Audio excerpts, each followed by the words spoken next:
ஓம் சாந்தி. शिव भगवानुடைய மகா வாக்கியம். தேதி 16/5/2025. मीठे बच्चे, तुम्हारा लव एक बाप से है क्योंकि तुम्हें बेहद का वर्षा मिलता है. இனிமையான குழந்தைகளே, உங்களுடைய அன்பு ஒரு தந்தையிடம், ஏனென்றால் உங்களுக்கு எல்லையற்ற ஆஸ்தி கிடைக்கின்றது. तुम प्यार से कहते हो मेरा बाबा, நீங்கள் அன்பாக கூறுகிறீர்கள் என்னுடைய பாபா. கேள்வி: किसी भी देहदारी मनुष्य की बोल की भेंट बाप से नहीं की जा सकती क्यों? எந்த ஒரு தேகதாரி மனிதர்களின் வார்த்தையை தந்தையோடு ஒப்பிட முடியாது, ஏன்? क्योंकि बाप का एक एक बोल மகா வாக்கிய है. ஏனென்றால் பாபாவின் ஒவ்வொரு வார்த்தையும் மகா வாக்கியம். जिन महावाक्यों को सुनने वाले महान अर्थात पुरुषोत्तम बन जाते हैं. அந்த மகா வாக்கியங்களை கேட்கக்கூடியவர்கள் மகானாக, அதாவது புருஷோத்தமர்களாக ஆகுகின்றார்கள். பாப்கே மகா வாக்கிய குல்குல் அர்த்தாத் ஃபூல் பனா தேத்தே हैं. பாபாவுடைய மகா வாக்கியம் மென்மையான, அதாவது உங்களை மலர்களாக ஆக்கிவிடுகிறது. மனுஷ்யக்கே போல் மகா வாக்கிய நகி, மனிதர்களுடைய வார்த்தைகள் மகா வாக்கியம் அல்ல. அவற்றின் மூலம் மேலும் நாம் கீழேதான் இறங்கிக் கொண்டிருக்கிறோம். பாடல்: பதல் ஜாயே துனியா, உலகமே மாறினாலும். ஓம் சாந்தி. गीत की पहली लाइन में कुछ अर्थ है, बाकी सारा गीत कोई काम का नहीं है. பாடலோட முதல் வார்த்தையில, முதல் வரியில அர்த்தம் இருக்குது கொஞ்சமாவது. மற்றபடி முழு பாடலும் எதுக்குமே பயன் கிடையாது. जैसे गीता में भगवान वाच मनमना भव मत्याजी भव, ये अक्षर ठीक है. எப்படி கீதையில பகவானின் மகா வாக்கியம் மன்மனா பவ மத்யாஜி பவன் சொல்லப்பட்டிருக்கு. இந்த வார்த்தைகள் சரியானது. இஸ்கோ காஜாத்த ஆட்டேமே நமக், இதத்தான் என்ன சொல்லப்படுது? மாவுல உப்பு போல. ஹம் ஆத்மா अपने परम पिता परमात्मा से மகா வாக்கிய சுன்றேன். நாம் எல்லாம் ஆத்மாக்கள் இப்போது நம்முடைய பரம்பிதா பரமாத்மாட்ட மகா வாக்கியம் கேட்டுக்கொண்டிருக்கிறோம். महा वाक्य एक परमपिता परमात्मा के ही है जो महान पुरुष पुरुषोत्तम बनाते हैं. மகா வாக்கியம் என்பது ஒரு பரமபிதா பரமாத்மாவுடையது மட்டுமே. அதன் மூலமாதான் நாம புருஷோத்தமர்கள் ஆகிறோம். பாக்கி ஜோபி மகாத்மாய் குரு ஆதி ஹே, உன்கே கோய் மகா வாக்கிய நெய். மற்றபடி யாரெல்லாம் மகாத்மாக்கள் குருமார்கள் இருக்காங்களோ அவங்களுடையது மகா வாக்கியம் கிடையாது. சிவோகம் ஜோ கேத்தே वो भी सही वाक्य है नहीं. சிவோகம்னு சொல்றாங்க, அது கூட சரியான வாக்கியம் கிடையாது. அபி தும் பாப் சே மகா வாக்கிய சுன்கர் குல்குல் பன்தே ஹோ. இப்ப நீங்க பாபாட்ட மகா வாக்கியம் கேட்டு மென்மையான மலர்கள் ஆகுறீங்க. ஆத்மா கேத்தியே மேரா பாபா, இங்க ஆத்மா சொல்லுது என்னுடைய பாபா. ஆத்மா என் பாய் பாய் ஏன்னா ஆத்மாக்கள் ஒருத்தருக்கு ஒருத்தர் சகோதரர்கள் தானே. ஹரேக் பாய் கேத்தே ஹே பாபானே ஹம்கோ அப்னா பரிச்சய தியா. ஒவ்வொரு சகோதரர்களும் சொல்றாங்களாம் பாபா எங்களுக்கு அறிமுகம் கொடுத்திருக்காருன்னு. பரந்து எல்லவுனே கஹா ஜாத்தா, ஆனா இது அன்புன்னு சொல்ல முடியாது. ஜிஸ்ஸே குச் மில்தா ஹே உன்சே லவ் ரேத்தா ஹை. யார்கிட்ட இருந்து ஏதாவது கிடைக்குதோ அவங்க மேலதான் அன்பு ஏற்படுது. பாப் மே பச்சோं का लव रहता है क्योंकि बाप से वर्षा मिलता है. அப்பா மேல குழந்தைங்களுக்கு அன்பு ஏற்படுது, ஏன்னா அப்பாட்ட இருந்து சொத்து கிடைக்குது. ஜித்தனா ஜாஸ்தி வர்ஷா உத்தனா பச்சோं का ஜாஸ்தி லவ் ரஹேகா. எவ்வளோ ஜாஸ்தி ஆஸ்தியோ அந்த அளவு குழந்தைங்களுக்கு ஜாஸ்தியா அன்பு ஏற்படுது. ஏஹே துமாரே படே தே படே பாப் கே பாஸ் ஆனே கி யாத்ரா. இதுதான் உங்களுடைய உயர்ந்ததிலும் உயர்ந்த தந்தையிடம் வருவதற்கான யாத்திரை. பாப் தோ சைத்தன்ய ஹே பச்சோं के पास जाते भी है. பாபாவும் சைத்தன்யமா இருக்கார், ஆகையால அவரு குழந்தைங்களை தேடி வரார். வகை ஜட யாத்திரை, உலகத்துல இருக்கிறலாம் ஜடமான யாத்திரைகள். ये पढ़ाई है भविष्य 21 जन्म शरीर निर्वाह के लिए. இந்த படிப்பு எதிர்கால 21 ஜென்ம ஷரீர நிர்வாகத்துக்காக. वह सिर्फ एक इस जन्म के लिए.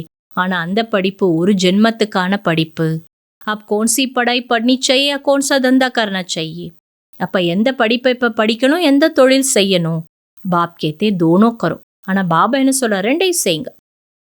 சன்னியாசி மிசல் கர்பார் சோட் ஜங்கல் மே நெய் ஜான. சன்னியாசியை போல வீடு வாசலை விட்டுட்டு நீங்க காட்டுக்கெல்லாம் போவேணாம். ஏதோ பிரவருத்தி மார்க்கம்னா தோனோ கேலியே படாயே. இது குடும்ப மார்க்கம், இல்லற மார்க்கம், ரெண்டு பேருக்கும் தான் இந்த படிப்பு. சப்தோ படேங்கே பி நெய் ஆனா எல்லாரும்லாம் படிக்கிறதில்ல.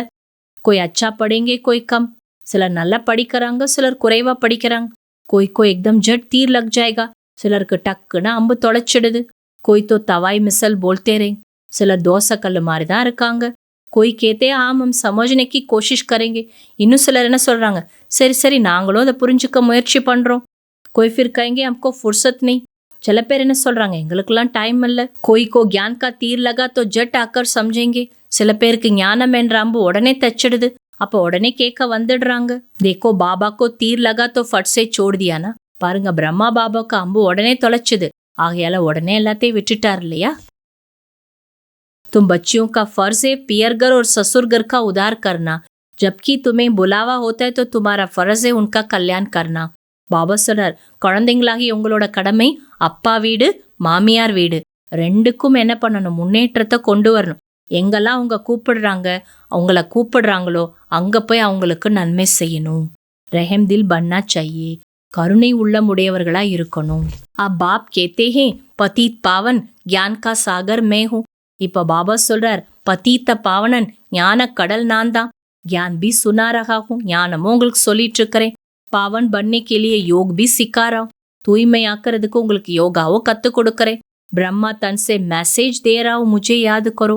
பிரம்மா உடல் மூலமா உங்களுக்கு மெசேஜ் கொடுக்கறேன், என்ன நினைவு செய்யுங்கன்னு. अपने 84 जन्मों को याद करो. உங்களோட 84 பிறவிகளை நினைவு செய்யுங்க. तुमको भगत मिलेंगे मंदिरों में और फिर कुंभ के मेले में. உங்களுக்கு கோவில்கள்லையும் கும்ப மேளாலையும் தான் பக்தர்கள் கிடைப்பாங்க. वहां तुम समझा सकते हो. அங்க போய் நீங்க ஞானத்தை புரிய வைக்கலாம். अच्छा, நல்லது. தாரணைக்கான சாரம், अपने आप से प्रतिज्ञा करनी है कि अभी हम सच्ची कमाई करेंगे. தனக்குத்தான் உறுதி எடுத்துக்கொள்ளுங்கள், இப்போது இனி நான் உண்மையான வருமானத்தில் ஈடுபடுவேன். स्वयं को शिवालय में चलने के लायक बनाएंगे. தன்னை சிவாலயத்துக்கு செல்வதற்கு தகுதியாக்கிக் கொள்வேன். सपूत बच्चा बनकर श्रीमत पर चलकर बाप का नाम बाला करेंगे. உண்மையான குழந்தையாகி ஸ்ரீமத் படி நடந்து பாபாவின் பெயரை வெளிப்படுத்துவேன். ரெண்டாவது பாயிண்ட், ரஹம் தில் பன் தமோ பிரதான் மனுஷியோं को सतो प्रधान बनाना है. கருணை உள்ளம் உடையவராகி தமோ பிரதானமான மனிதர்களை சதோ பிரதானமாக்க வேண்டும். சப்கா கல்யாண் கர்னா ஹே. அனைவருக்கும் நன்மை செய்ய வேண்டும். மோத் கே பஹலே சப்கோ பாப் கி யாத் திலானி ஹே. மரணத்திற்கு முன்பாக அனைவருக்கும் தந்தையின் நினைவை ஏற்படுத்த வேண்டும். वरदान, हर मनुष्य आत्मा को अपने तीनों कालों का दर्शन कराने वाले दिव्य दर्पण भव. ஒவ்வொரு மனித ஆத்மாவிற்கும் தன்னுடைய 3 காலங்களின் தரிசனத்தை ஏற்படுத்தக்கூடிய ஆன்மீக கண்ணாடியாகுங்கள், தெய்வீக கண்ணாடியாகுங்கள். आप बच्चे अब ऐसा दिव्य दर्पण बनो जिस दर्पण द्वारा हर एक मनुष्य आत्मा अपने तीनों कालों का दर्शन कर सके. குழந்தைங்க, நீங்க அப்படிப்பட்ட தெய்வீக கண்ணாடி ஆயிடுங்க. உங்க மூலமா ஒவ்வொரு மனித ஆத்மாவுக்கும் தன்னுடைய 3 காலங்களின் தரிசனம் கிடைக்க வேண்டும். उन्हें स्पष्ट दिखाई दे कि क्या था, अभी क्या हूँ, भविष्य में क्या बनना है. அவங்களுக்கு தெளிவா தெரியணும், நான் எப்படி இருந்தேன், இப்ப என்னவா இருக்கிறேன், எதிர்காலத்துல நான் என்ன ஆக போறேன்.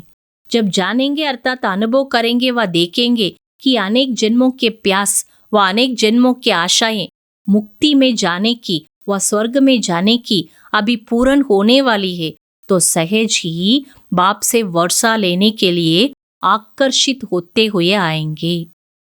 எப்போ அவங்க தெரிஞ்சுக்கிறாங்களோ அல்லது அனுபவம் செய்கிறாங்களோ அல்லது பார்க்குறாங்களோ என்னன்னா, அநேக ஜென்மங்களின் தாகம், அநேக ஜென்மங்களுடைய ஆசை, முக்திக்கு போகணும் அல்லது சொர்க்கத்துக்கு போகணுங்கிறது இப்ப பூர்த்தியாக போகுது அப்படின்னு தெரிஞ்சிட்டாங்கன்னா சகஜமா பாபாட்ட ஆஸ்தி வாங்கிறதுக்கு ஆக்கர்ஷிக்கப்பட்டு வருவார்கள். ஸ்லோகன், ஏக் பல் ஏக் பரோசா, इस पाठ को सदा पक्का रखो तो बीच बवर से सहज निकल जाएंगे. ஒரே பலம் ஒரே நம்பிக்கை, இந்த பாடத்தை சதா உறுதியா வச்சிட்டீங்கன்னா சுழல்ல இருந்து சகஜமாக விடுபட்டு விடுவீர்கள்.